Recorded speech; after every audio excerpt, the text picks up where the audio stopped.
Hello everyone, I am Rajeev Ranjan Singh and you are watching legal narrative. आइए इस video में हम डिस्कस करते हैं कि इलाहाबाद यूनिवर्सिटी के एलएलएम कोर्स के एंट्रेंस एग्ज़ाम के बारे में कि एंट्रेंस एग्ज़ाम्स का पैटर्न क्या है, कितने क्वेश्चंस पूछे जाते हैं, कितने मार्क्स के होते हैं और रिजर्वेशन क्राइटेरिया क्या है और क्वेश्चंस पूछने का पैटर्न क्या है। ये सारे चीज़ डिटेल में हम लोग डिस्कस करते हैं इस वीडियो में। तो सबसे पहले नंबर ऑफ़ क्वेश्चंस कितने हैं एंट्रेंस एग्ज़ाम्स में, ये मैं बताता हूँ कि 150 क्वेश्चंस पूछे जाते हैं और 300 मार्क्स के होते हैं। तो हर एक क्वेश्चन 2 मार्क्स के होते हैं। तो 150 questions 300 marks, each question 2 marks. और जो एंट्रेंस एग्ज़ाम होता है उसमें 3 पेपर में डिवाइडेड रहता है, यानी 3 पेपर, पेपर 1, पेपर 2 और पेपर 3 करके 3 पेपर में डिवाइडेड रहता है ये एंट्रेंस एग्ज़ाम्स। तो जो सबसे पहला पेपर होता है वो क्या होता है, वो लैंग्वेज कॉम्प्रिहेंशन का होता है, जिसमें 50 क्वेश्चंस होते हैं और 50 क्वेश्चंस में से 25 क्वेश्चन जो होते हैं वो इंग्लिश लैंग्वेज से होते हैं और 25 क्वेश्चंस हिंदी लैंग्वेज से होते हैं। तो सबसे पहला पेपर था लैंग्वेज कॉम्प्रिहेंशन का, जिसमें 50 questions, out of 50 questions 25 questions are from Hindi communication and 25 questions are from English communications. और अगले पेपर की अगर बात करें तो अगला पेपर का पेपर टाइटल जो है वो है general awareness and current affairs हैं और इसमें भी जो है वो 50 क्वेश्चंस पूछे जाते हैं और इसमें डिविजन्स नहीं बताया हुआ है सिलेबस में कि किससे कितने क्वेश्चंस पूछे जाएंगे, यानी कि करंट अफेयर्स और जनरल अवेयरनेस मिला करके 50 क्वेश्चंस आएंगे। और हम जानते हैं कि करंट अफेयर्स में करंट अफेयर्स पूछे जाते हैं, जो रिसेंट के जो भी न्यूज़ रहते हैं, जो भी इंपॉर्टेंट न्यूज़ रहते हैं उसकी तैयारी करनी होगी आपको, उसको पढ़ना पड़ेगा। और जनरल अवेयरनेस में कई तरह के क्वेश्चंस आ सकते हैं, जैसे कि हिस्ट्री से रिलेटेड, जियोग्राफी से रिलेटेड, पॉलिटी से रिलेटेड, कई तरह के सब्जेक्ट्स होते हैं जिससे रिलेटेड आपको जनरल नॉलेज होना चाहिए, उससे क्वेश्चंस पूछे जाते हैं। और आइए अब बात करते हैं हम थर्ड पेपर का। तो थर्ड पेपर जो है उसका टाइटल है reasoning, mental ability and legal aptitude. तो इसमें जो है अगर डिविजन्स की बात करें किससे कितने मार्क्स के आते हैं, तो जो रीजनिंग और मेंटल एबिलिटी होता है उससे 25 मार्क्स का क्वेश्चंस आते हैं और 25 मार्क्स का बस लीगल एप्टीट्यूड आता है। तो ये टोटल मिला के 50 क्वेश्चंस हो गए 100 मार्क्स के।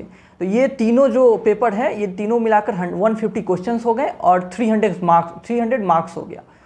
और एक और इम्पॉर्टेंट बात, जैसे कि इसमें आपको पॉलिटी पे ज़्यादा फोकस करना होगा, जिसमें से आप कॉन्स्टिट्यूशंस के जो इम्पॉर्टेंट प्रोविजंस हैं उनको आप पढ़ के जाइएगा, जैसे कि प्रीएम्बल हो गया, फंडामेंटल राइट्स हो गए, डीपीएसपी हो गए, फंडामेंटल ड्यूटीज़ हो गए, क्योंकि इससे क्वेश्चंस ज़्यादा आते हैं, पॉलिटी से क्वेश्चंस आते हैं आपको।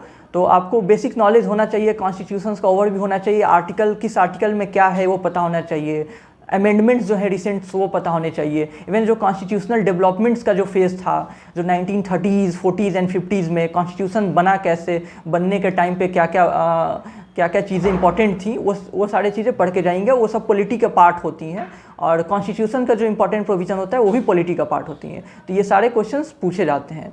और आइए अब हम बात कर लेते हैं रिजर्वेशन क्राइटेरिया का क्या है, कैसे कैसे रिजर्वेशन मिलती है। तो रिजर्वेशन का ये सीन है कि रिजर्वेशन मिलती है एडमिशन के समय पे, तो कैटेगरी वाइज मिलती है। सबसे पहले तो ओबीसी, एससी एंड एसटी और ईडब्ल्यूएस के लिए रिजर्वेशन का प्रावधान है। तो परसेंटेज की अगर बात करें तो ईडब्ल्यूएस के लिए 10% रिजर्वेशन है और 15% रिजर्वेशन जो है वो शेड्यूल्ड कास्ट के लिए है और 15% ऑफ द टोटल सीट्स, जितने सीट्स हैं हर एक कोर्सेज में जितने सीट्स हैं, जैसे कि एलएलबी में जितने सीट्स हैं उसमें से 15% सीट्स रिजर्व हैं एससी कैटेगरी के लिए और उसी तरह से 10% सीट्स रिजर्व हैं ईडब्ल्यूएस कैटेगरी के लिए।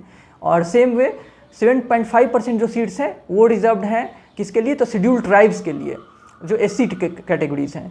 और 27% जो सीट्स हैं वो रिजर्व्ड हैं ओबीसीज कैटेगरी के लिए, जो अदर बैकवर्ड क्लासेस हैं। तो ये रिजर्वेशन का क्राइटेरिया हो गया। और कुछ बेसिस हैं जो जिस पर रिजर्वेशन मिलती हैं। अगर उसका बात करें हम, जैसे कि एनसीसी रिजर्वेशन, कई लोगों का सवाल होता है कि एनसीसी को रिजर्वेशन मिलता है कि नहीं।